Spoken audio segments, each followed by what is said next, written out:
Don't be afraid of change. I think that um, as an association, right? We're all effectively chambers are all association organizations. You can't get too stuck in what you've always done. It creates a lot of risk. I think as we're in the middle of a nominating process right now, and I would say, be thoughtful around who's coming onto your board, that they're comfortable with change and taking some risks. This is the Chamber Chat Podcast, the show dedicated to chamber professionals to spark ideas and to get actionable tips and strategies to better serve your members and community.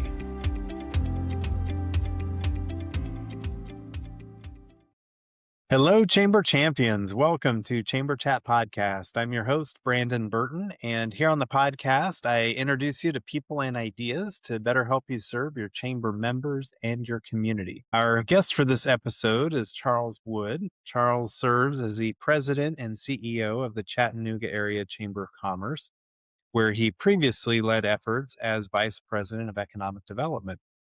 With more than 25 years of experience in economic development, Charles has built a career centered on driving job creation, business recruitment, and regional growth. Before joining the Chattanooga Chamber in 2012, Charles held economic development leadership roles with chambers of commerce in Pensacola, Florida, Mobile, Alabama, and worked in local government in College Station, Texas. Over the course of his career, he's led marketing, recruitment, and expansion initiatives that resulted in thousands of new jobs and major corporate investments from companies such as Hewlett-Packard, Mellon Financial, and Volkswagen. Charles holds a master's degree in economic development from the University of Southern Mississippi, completed the Economic Development Institute at the University of Oklahoma, and earned the prestigious Certified Economic Developer designation from the International Economic Development Council. Charles, I'm excited to have you with us today here on Chamber Chat Podcast.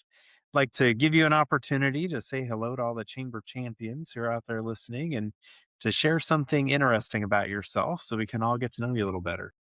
Sure. And great to be here, Brandon. I've been involved in the chamber world for a long time now at this point, mostly on the economic development side, not running the organization, but excited to be here. I'd say I love Chattanooga, right? All chamber execs love whatever town they're in at the Right? moment. But if I have a second home, it's New Orleans, and I love the food and the people and the culture. And so I spend a little bit of time cooking Cajun food whenever I can. And so it's almost Fat Tuesday. So at least based on the timing for this recording, and myself and our VP of membership, and then someone who's on our marketing team, we do a lunch for the full staff once a month. And so we cooked this month. So last week I did gumbo, and then our VP of marketing did red beans and rice. And then our marketing person did red beans and rice, and our other team member did jambalaya. So we did a full kind of Cajun luncheon, which was a ton of fun for me. So I try and bring that up every year, during kind of Mardi Gras and carnival seasons. It's a lot of fun. Chattanooga's a long way away from New Orleans, but love doing it, and excited that ACC actually is going to be in New Orleans this summer. Hey, So that's yeah. right.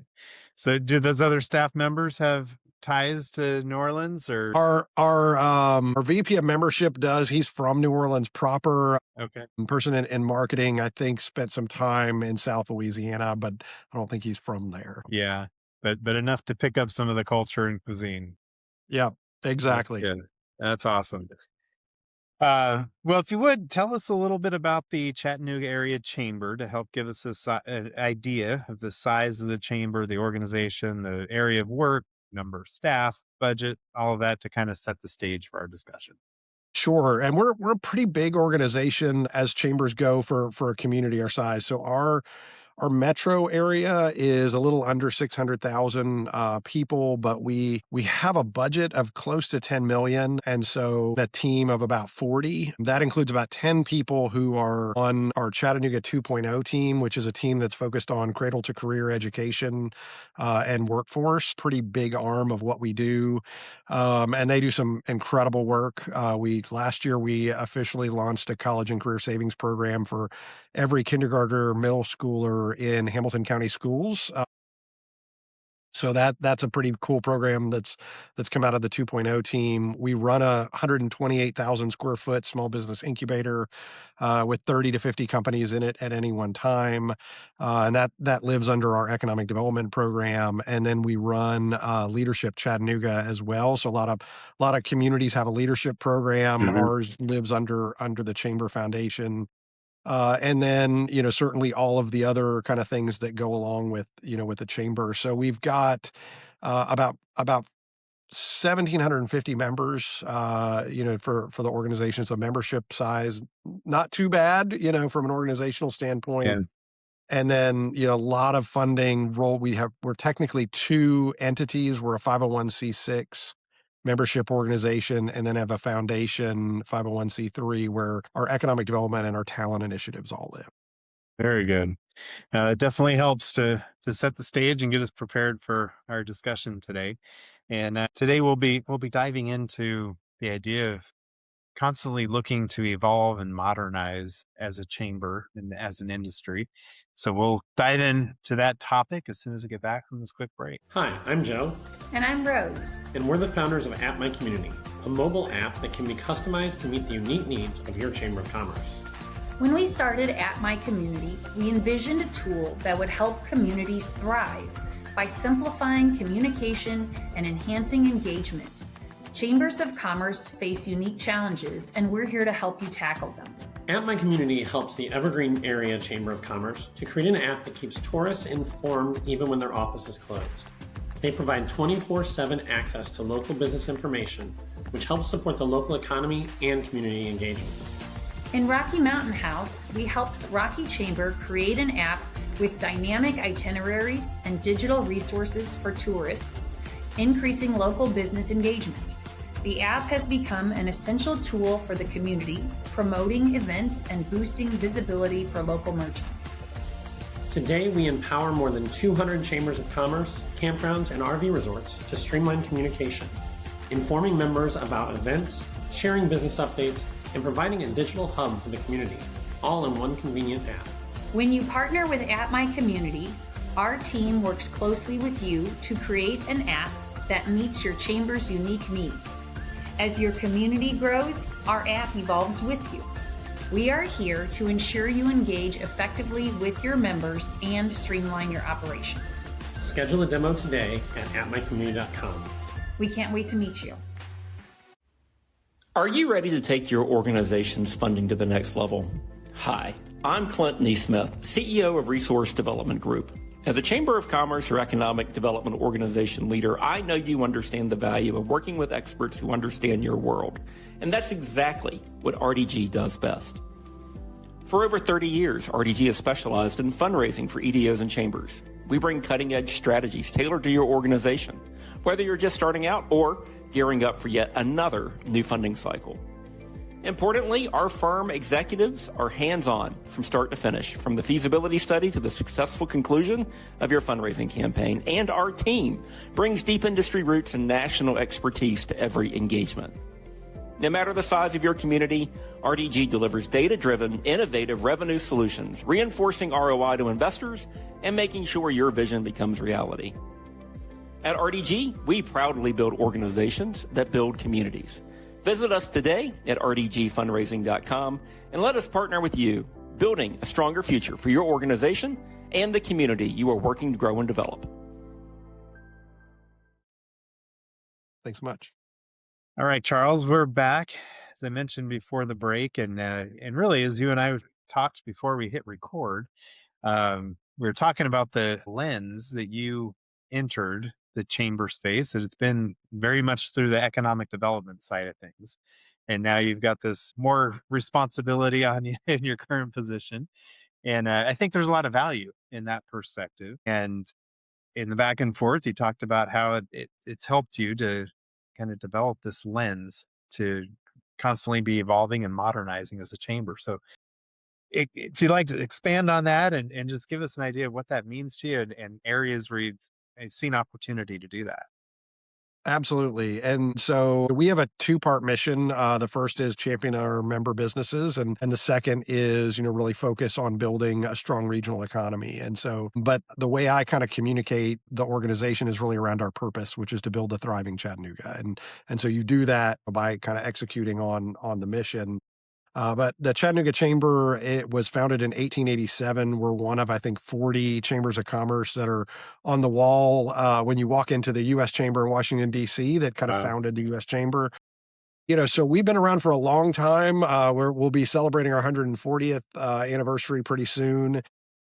I think, I didn't really think about that when I was first hired here, and we were at an event that we held. We had somebody come in from the US Chamber, and they shared that, and, kind of the weight of running an organization that's been around that long, especially in a time of real change, right, at a national and international level. It's a pretty big weight, and I think a lot of folks who probably watch this podcast, they've either heard of or read the book, that's called Bowling Alone, right? And it's a depressing book, honestly. It's around, the decline of social capital in America, and if you think about organizations, like chambers, right, that bring people together, that are, you're you're focused around, kind of building social capital for a community, and whether that's churches or, groups like Rotary or chambers of commerce, there's a lot of headwinds in our world today. And so as we kind of think about the organization and we think about Chattanooga,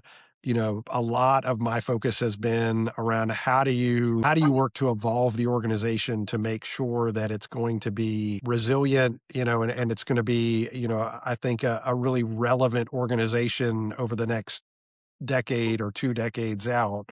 And so we've spent a lot of time kind of thinking about that, looking at systems and programs, and looking at how we change those to make sure we stay true to the mission and the purpose, but also are not shy about working through the fact that we've got to continually evolve. Yeah, I think that's so important. And to your sentiment about the weight of leading an organization that has such a rich history, is you don't want to be the one that screws it up, right? That's exactly right. Yeah, But at the same time, there is change that has to happen, right? You can't do the things the same way they were in 1847.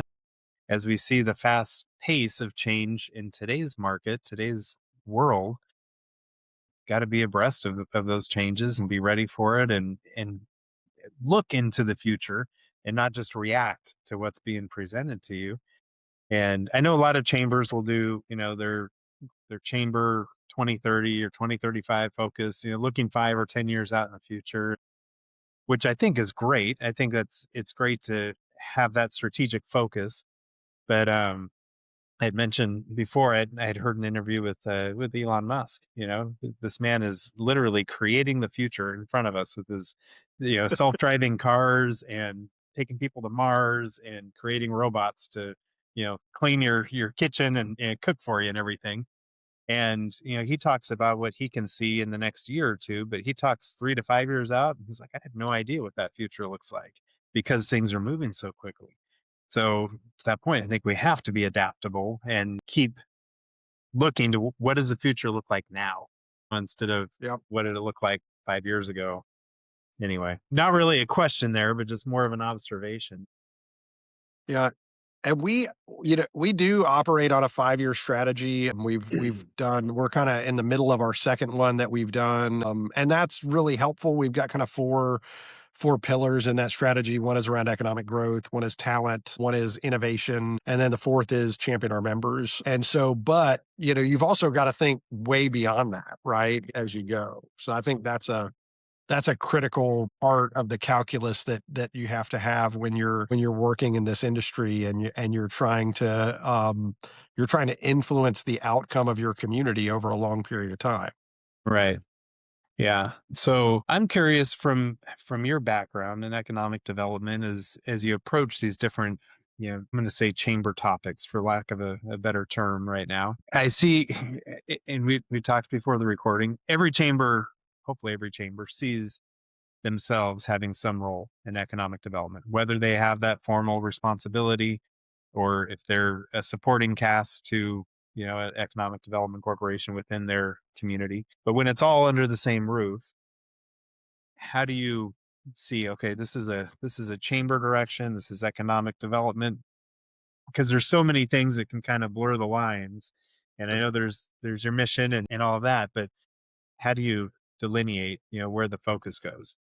Yeah, I think one of the things I've enjoyed the most about kind of coming into the CEO role is playing a bigger role in influencing some of our more traditional membership kind of programs so that they have a strategic impact on our economic development work. And so we have 4 big signature events that we do every year. One is a holiday party. That one is just a great time. It's like our house party. There's no speeches. I haven't dinkered with that, but we have our economic outlook event, which we'll have next week. Actually, we have an economist that comes up from the Atlanta Fed, which of course this is something chambers do all the time. But we've added basically a fireside chat this year that will be between the incoming CEO for our utility company, which is a whole lot more than a utility. They run all our fiber here as well, with a consulting firm that's doing a competitiveness analysis for us on Chattanooga and looking at how, what processes, what incentives, what policies we can look at to make the community more competitive long term in terms of economic development. And so we've added that component into that event very much in a way to try and educate and influence how our members, our elected officials are thinking about what does Chattanooga look like? Not just like what's the economic outlook look like for the next year, but how do we influence what our economy looks like over the next decade? And so we've implemented that into into that program. We run a program around diversity that we do every June. Last year, a big part of that program was centered around artificial intelligence and how we prepare our members, in particular our diverse businesses, to leverage AI, take advantage of it, and not get run over by it, right? And so it had always been more of a celebration of kind of diverse businesses, which is great.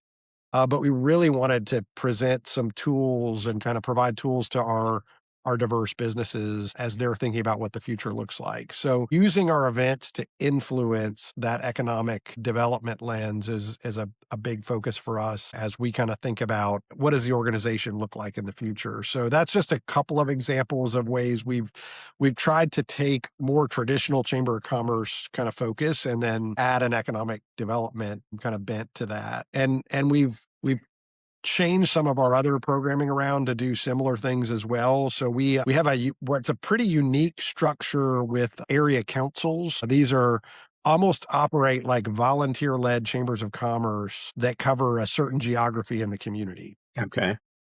And we used to have 12. One of those was not geographically based. The other 11 were. And we pared that down, which was challenging. I used the description of sacred cows make the best hamburger, right? So we were making hamburger out of sacred cows. Yeah. And we kind of required several of those to merge down and so we grew their footprint, but it allowed us to free up staff time. And then that staff time now we're deploying. So one is we created an owners only council, which is very curated. So we don't let anybody in. There's no salespeople in it. Like it is just a peer network for business owners. Which has been pretty successful. And then we plan on launching probably 1 or 2 industry specific councils.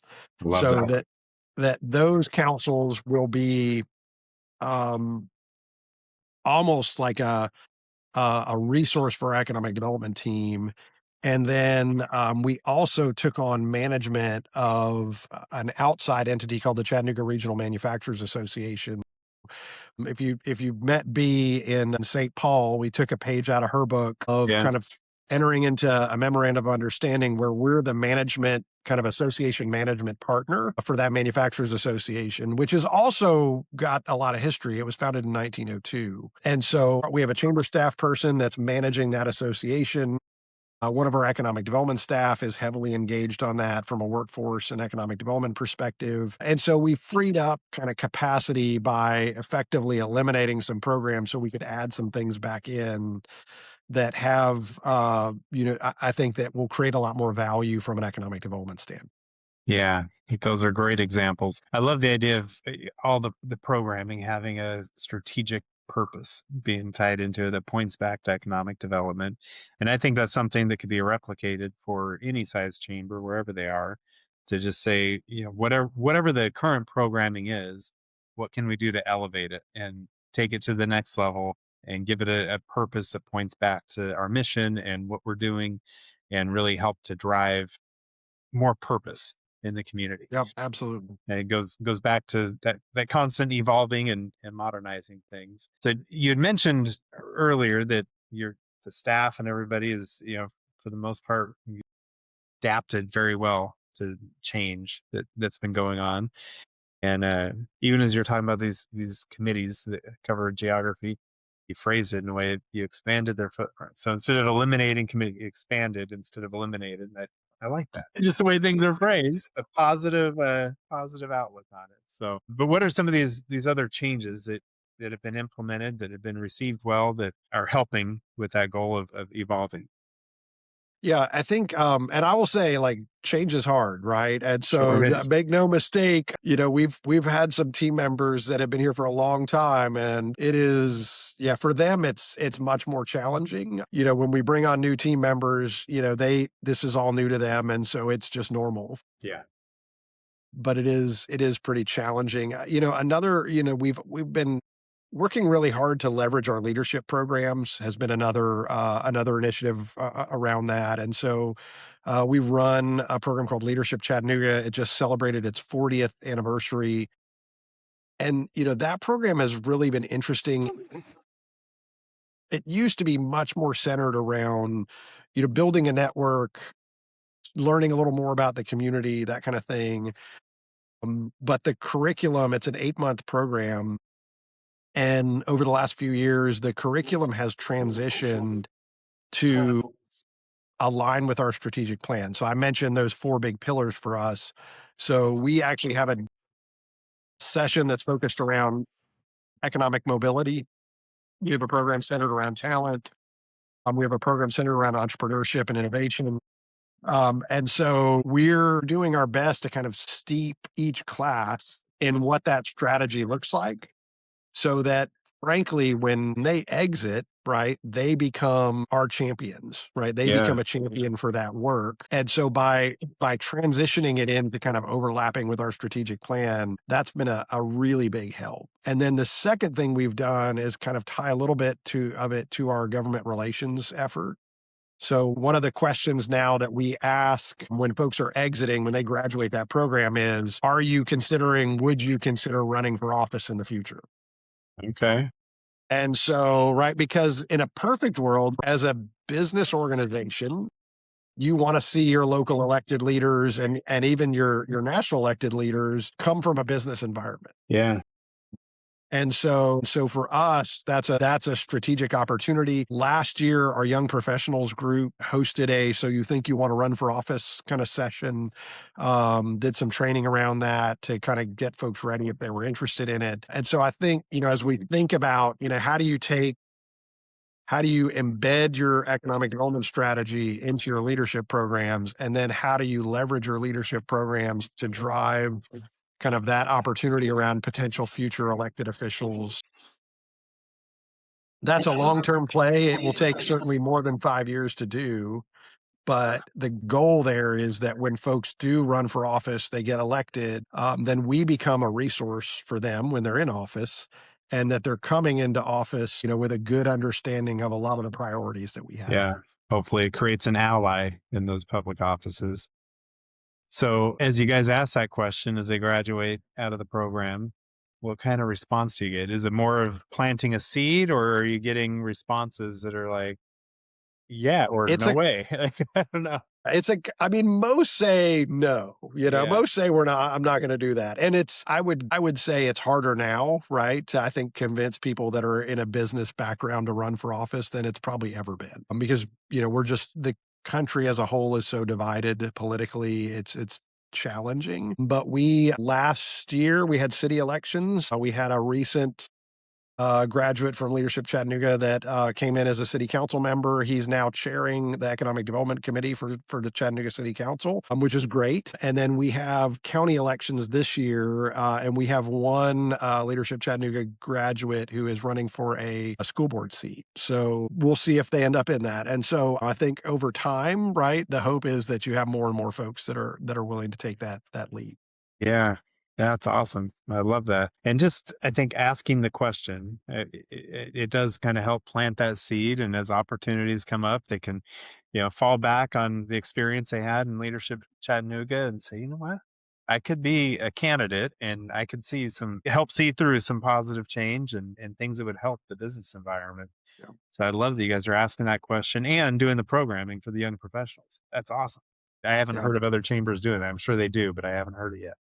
I would imagine they do. It's just, to me, it's a matter of being really intentional. I mean, you've got to be, hopefully you're thinking several years out and you're being really intentional, with each program to think about how that program can then impact the community beyond what happens at the chamber, right? Right.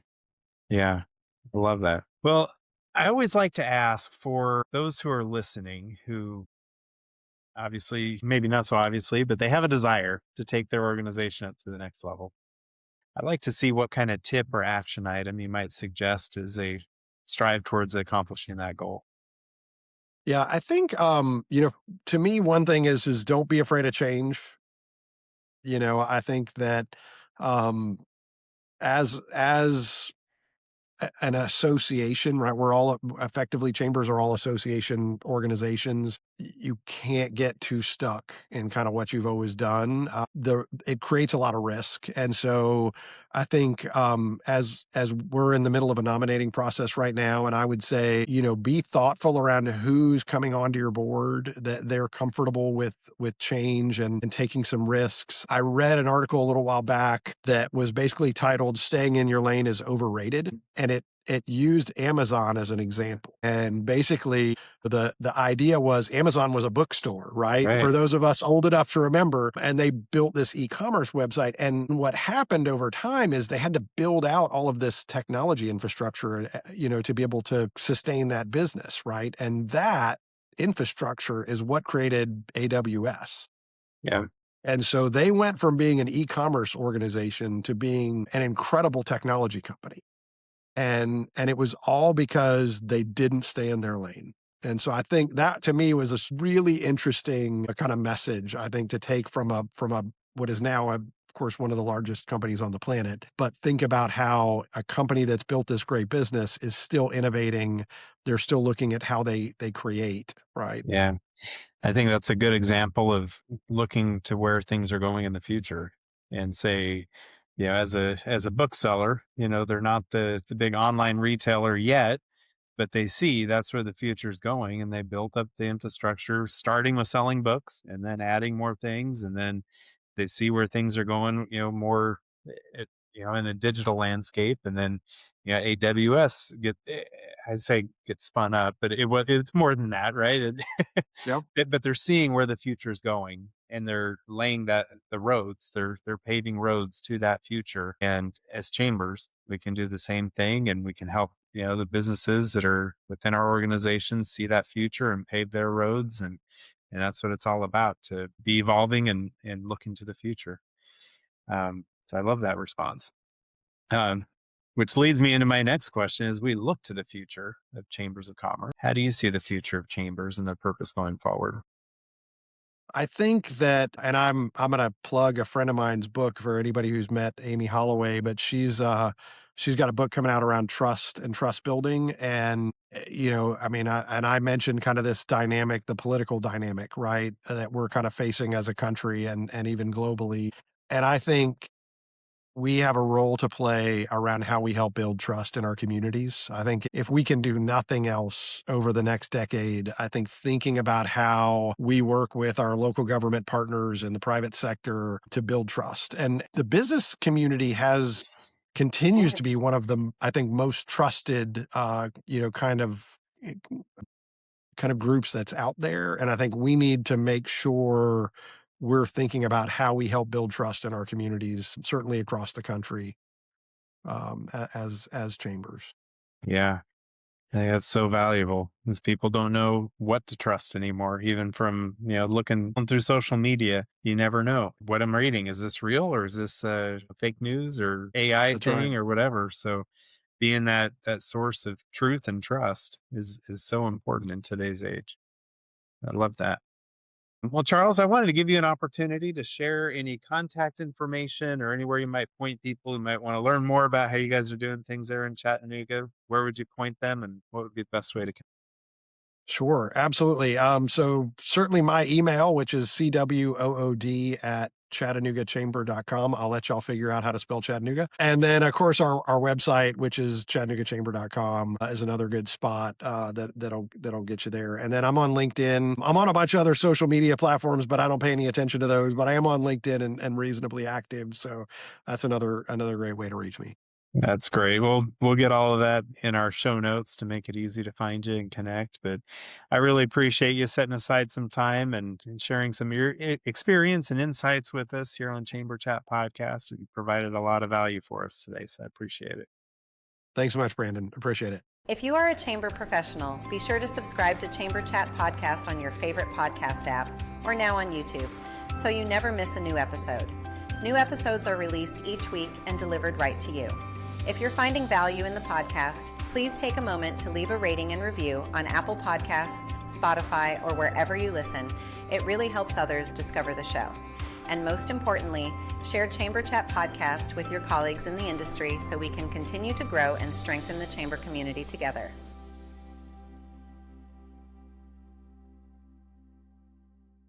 This episode is brought to you by Riverside. If you've ever thought about starting a podcast for your chamber or your business, one of the biggest challenges is recording high-quality audio and video, especially when you and your guest aren't in the same room. Riverside is the platform I use to record every episode of the show. It gives you studio-quality audio and video right from your browser, automatically backs up your files, and even creates clips you can use on social media. It's designed to make podcasting simple and professional without the headaches. If you're ready to launch your podcast or upgrade your recordings, head over to chamberchatpodcast.com/riverside to get started today. Again, that's chamberchatpodcast.com/riverside, the same tool I trust to bring you these conversations every week.